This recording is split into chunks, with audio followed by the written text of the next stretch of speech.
Ono no ye Eleija Enugu gwara anyị. Eleija Enugu prophet gwara anyị na Buhari bụ Messiah.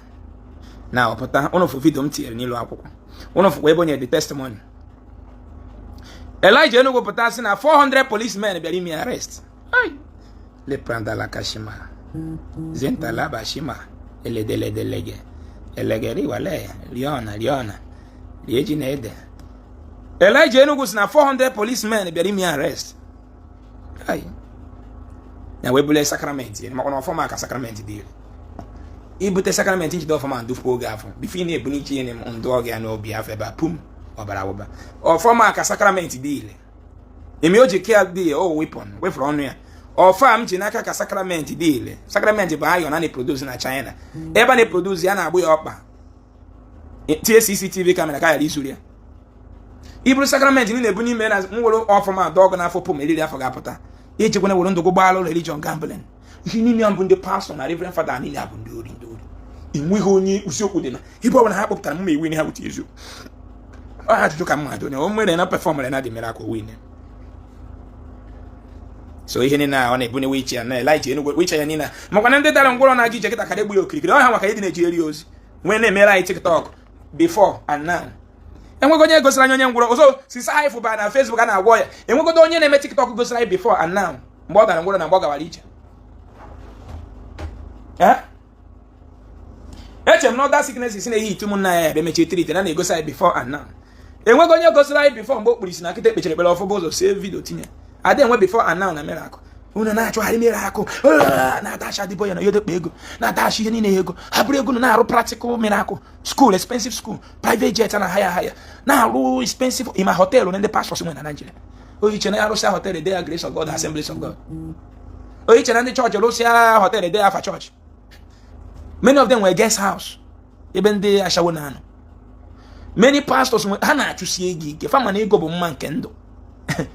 Remember name I break the yoke. I break the yoke. Jonathan break yoke. Enwere ndị ngwụrọ na-egosi anyị after now.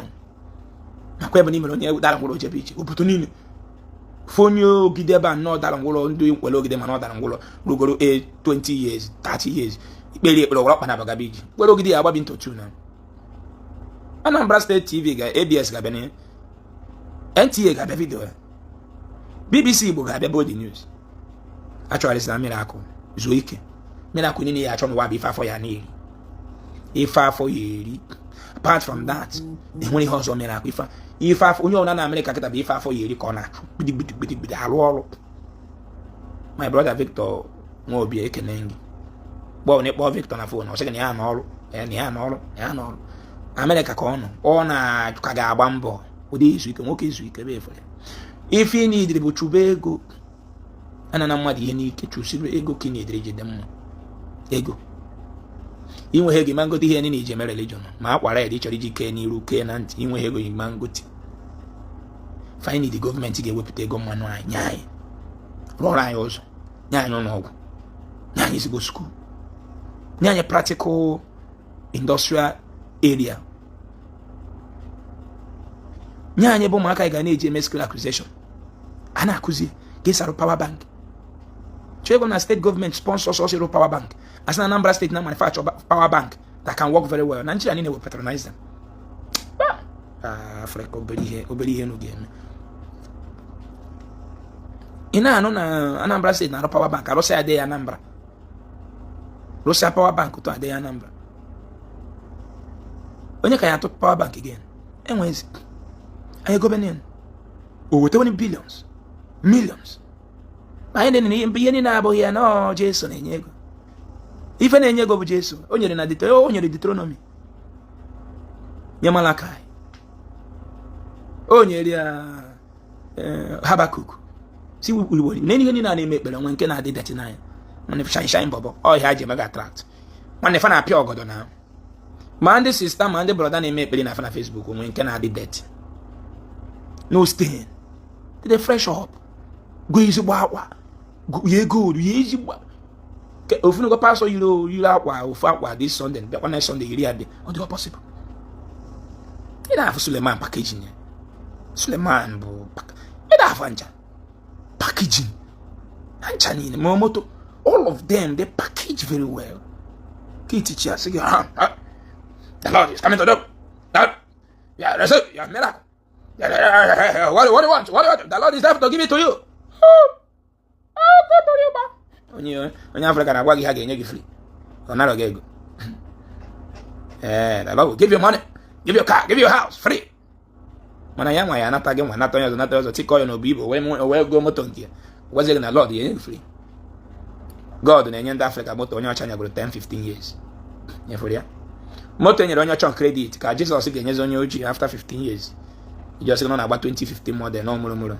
2010 model get 15 years back. Okay, about highest grade in Nigeria, can I as highest motor elected market black Lexus all of 2008.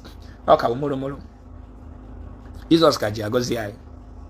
Jesus is 2008 motor goes on Anambra State. Goes on him when I be an Ebony. Goes here so kadam.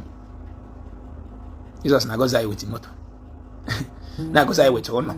Oh now Jesus is goes him 89% of building material ejiro na ebe go say but outside. Outside. Bam nine ji ekono nine no na Africa be import. Alomako nine import. Kedi ze phone. Kedi earphone. What me earphone? Cut nine no nine no na Nigeria ta Africa nine import. Let that city and no way for football let that city ochema non Africa nine import. Television nine na room nine in Africa import. Ma yiwara no bodao. Mmekwe ki isi baka mo. Chikete mo na abukwa mmadu ise n'ime ko gbadi. Phone nine ndo ji na aka na Africa import. Onye ji kana acho onye nyeri ogwu aga ho niru. Ogwu aga m niru na ogwu prosperity.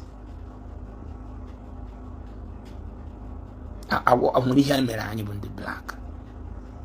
Fonye oji che no che dia n'ime. Fia ka oyi o kpochiri bia n'office mi che no nwere uche. Agwa ga no na-enwe attack. No na-enwe attack. Na no one woman is no man one minute we ko nyala lola ya na afọ the woman na lo o were ma na achi osa. Mana na lola fe be go private jet o man bia kpesala mo na offer us the private jet. Mbela lola lo ke for private jet. Je ba na Dangote de Olinkia ka bogoshi. Ero lo lebe je mma chugo so. Ichowa dibia na paso ye ekpere ge ekpere. Ka ero lo lebe nya moto inwe ho moto we lo nya moto ije kwe pata moto. Nyemo na nlo bo nlo fodo bi hibu no bi we na kpola. Onweze coincidentally ke he lo na nlo si me ase na for ya na nlo. Ija lo no na brain ga do stable mgbe na la hola.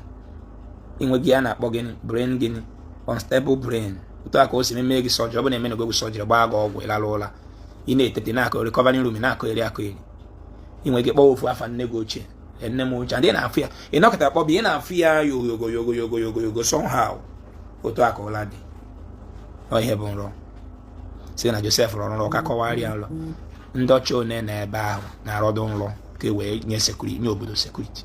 Fini diri bi nwa ọkụ ma ụzọ, nwe security, nwe emergency number ya bụ ikpọ aza, nwa ọrụ, nwe ihe mmụọ ị na-edere again.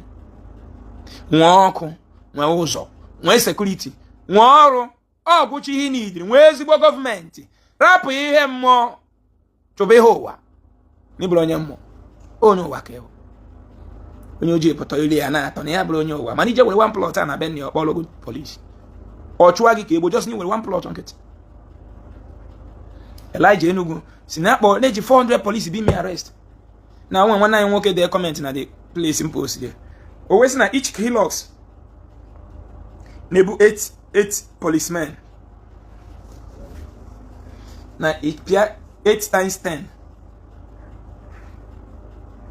8 times 10 Hilux about 8. Okay.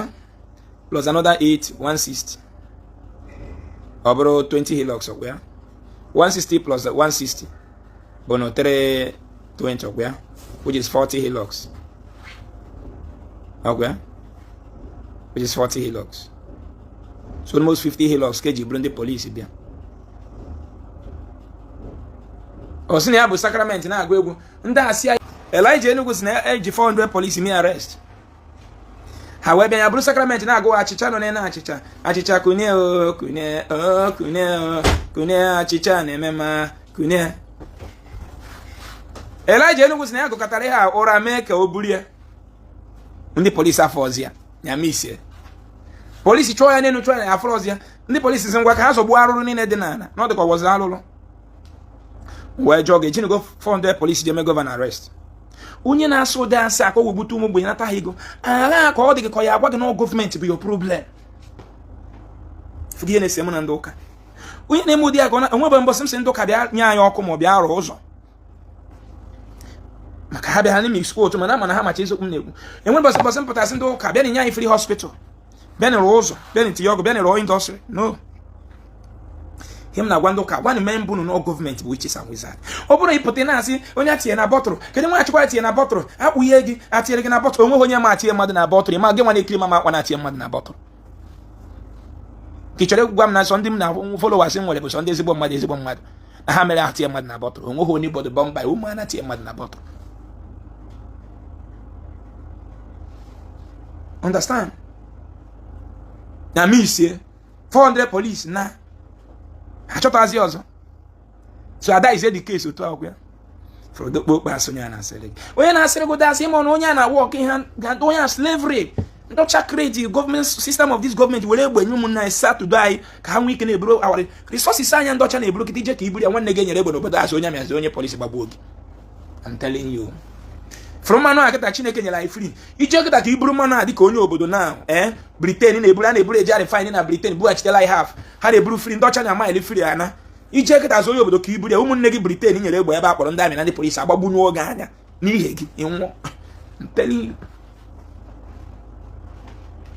otu aka ndọcha si structure ha buru egbe bunye ụmụnne anyị ha tụdo anyị ha buru our resources na-ana parụzie Baịbụl panyekwa ụmụnne anyị ha werezie ya na-akasị anyị obi anyị nwee ndidi ọ ga-adị mma ma emesịa ọ ga-adị mma ma emesịa ebe ọ nọ n'isi ụgbọ ma emesịa ewe ọ ga-adị m frọk onye ga were iru Jizọs tinye na Facebook ya enweghị onye ọcha ji iru onye ojii kịta tinye na Facebook ya na-azị chie nye ka aparịghị iru onye ọcha kpudoro okpo ogwu n'isi ya o ji tinye ebe a ka ndị iro yara ịhụ ya onye bụ onye iru ya onye ochie bi onye ga-eni ya mbọsọ ya anwụ onye ga-egwu anyị enweghị onye n'ime onye ọcha ga-egwu anyị ya na n'Igbo ọsọ ndị ojii na-agbara ọsọ mgbe ekwekwana ya na gị kwu ya n'aka onye gị poison onye efu o kwere gị n'aka so kemikal asị ya n'aka baa ga ka ọ dị emetụta aka nke ya nwe aka gị na ya kwelu o wee nye gị poison so kemikal a poison ahụ tee n'aka wee kwe gị aka nke ya bụ anti poison ọkụ ya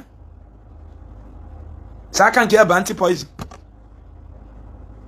ụmụnne m chi ya azụ na omenala Igbo ya yọọ ndị nna nna gị mgbaghara yọọ ndị ichie mgbe were ọjị kwubie okwu na anabịa nna gị yọọ ndị ichie mgbaghara pụta ụtụtụ ego ọjị ọ bụrụ mbọsị eke ka ị chọrọ ịdị na-agụ ọbụrụ every 4 days ọbụrụ every 4 weeks ọbụrụ every day ekpere abụrụ arụ aka recognize your ancestor alone we are everywhere ka ụmụaka anyị nwee this and we reason the same ịgwa anyị kịta na onwe ihe ifu n'isi anyị ya kpọdo gị taa igosi anyị igosi anyị mani bụ wayo this is one idea common sense onye nwe ya bara secondary school chọọ ofu ọrụ aka ya atinye ọ na-amụ ọ na-eru before 16 years ihe eji mmadụ eme nwere ka ọ na-enyezi onwe ya nri ọ bụrụ bilionia gị nwere ebe aka na-eme neka fil na mana gị deta something years for something years na anyị nwere ego ụmụaka ka ya enwe ego na-esi isi tinye ya na something ọ ga na-amụ agbata mechie skuul oje na-amụ ya 15-16 years nwa abụrụgo wizard o nwere ike baa China kpa ego ya akpa wepụta idea wejere ọrụ ofu product na China were abata obodo akpa ego ya akpa kpe ime na ego dị n'obodo a na ọmị nwekwara idea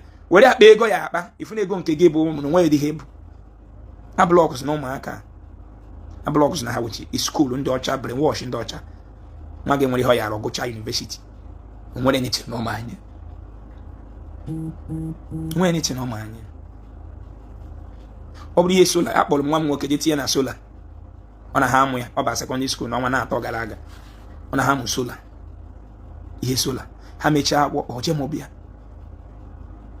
fon eru ihe mmadụ ihe eme nwekọsị gị dadị na nwe product ọ chọrọ ije China alụ iwere obere ego nye o jee China alụ ọnya bata obodo a chipuo time ọ ga-eji na-akwagharị akpọ ya ọrụ jebe ọrụ ọnọrụgodo na skuul ọ ga na-ejekwa ọrụ onye a nwere ike nweta gọọmenti kọntrakt ịmahọ n'ụwa connection nweta gọọmenti kọntrakt na federal road adị from Enugu to Onitsha na chọrọ itinye street light a na-ekwu na enyere ya kọntrakt 5 billion ịnọrọ ebe a na-eme aye o mekwala ya ọzọ aye mekwala ọgwụ ihe ndị ọcha na-eme nwatakịrị chenjiri m screen phone m na Mumbai orubeghị 10 years so oyibo na-aba ka ọ sụrụ m agwachara m ya na ọ kwọrọ sị m oke take sụrụ m ya na befa take baa ime change sediti wepụtara m sị m don nwere ego onye ya obere nwa na-erube 10 years aka aja ihe niile mụ na gị nwere ji na bụ ihe eji aka lụpụta kunu bụ akpọkọ n'ụtọrọ iji gụta ihe niile o nwere ihe ndị ọcha ji akwụkwọ gụta aka ka eji rụpụta ihe niile bara uru n'ụwa fon iji na-aba aka na-abụ ka eji eru ya akpụghị na-arụ na aka na ochi dọ nọ na-ekiri m na-aba aka na-abụ fan na-efe gị na-aba aka esi na-efe gị ba aka na-abụ ndị na-anaghị ji si omenala ihe a nọ na wee na-eme koko ndị be anyị na-agụ na ha gụta nke ha na-awụ agụta nke ha na kpọrọ nwa gị nwaanyị a tinye n'ofu ọrụ si na nọọ nwaanyị nwere dị ka nwaanyị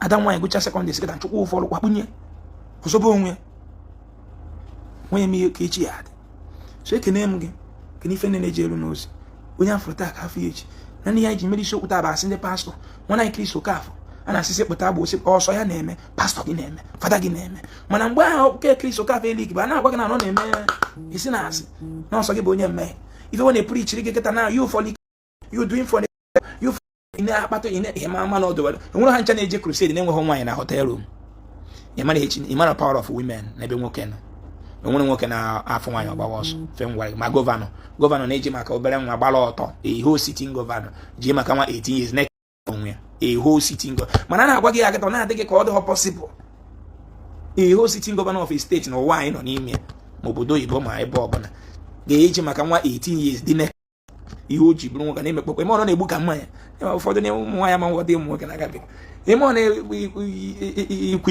ụmụ nwoke na-egbu ka mmanya ọ na-agbegbegbegbe ọ dịka ihe ekpochi onunu nna gị ekpochiri wee nwụ ọ na-echọ hormone of that abatago nwoke ahụ n'ime mgbe ahụ nyanwa na-emezi operate nature you cannot cheat nature. Africa chọrọ iji ekpere cheat nature, that is why we are suffering. Nature nwere one procedure. Thank you kachifon onye afọta ka afọ echi Tuesday na-abịa na anyị na-eme flag off Akubeze housing Odogwu estate n'akụkụ airport ebe a ihe na-ere ya na ebe a 6.5 million 4.55 mana ihe m chọrọ ile bụ 2.5 million ọ dị 150 plot anyị agba agwụgwọ na fence right round ebe ọ dị amaka ọ bụ ị bịa na Eleija on Tuesday anyị need kwe market ọ bụ na nwe nwanne gị gụchara akwụkwọ ụmụ nwaanyị especially ụmụ nwaanyị anyị need ụmụ nwaanyị karịa na bụ na nwe nwanne gị nwaanyị enwere ọrụ adọ need ọrụ anyị enyekwa ya accommodation anyị need more marketers na Akubeze housing estate we will be paying you salary. Onye si n'aka gị goro property you take your 10%. So I chọkwara isi na build where a lot of people bụ na nwe nwanne gị nwaanyị ma nwanne gị nwoke ma dị gara gara ga-eme ihe marketing will package you as onye na-arụ na company you dey well packaged achọ ka ịbacha n'ime ahịa we only sell online establish we want to make this company a started trusted company ga-abụ na ọchagodo nwa or continue ịghọtago a started trusted company na ana Igbo ga-abụ na ọsi anwụ it will still continue. So ọ bụ na onwe chọrọ ọrụ anyị ga-enye ya accommodation na-akwụ ya salary ọ na-enye jela anyị marketing onye si n'aka ya goro property he or she will take 10% of the property. So inwe onye chọrọ ọrụ ya phone number ya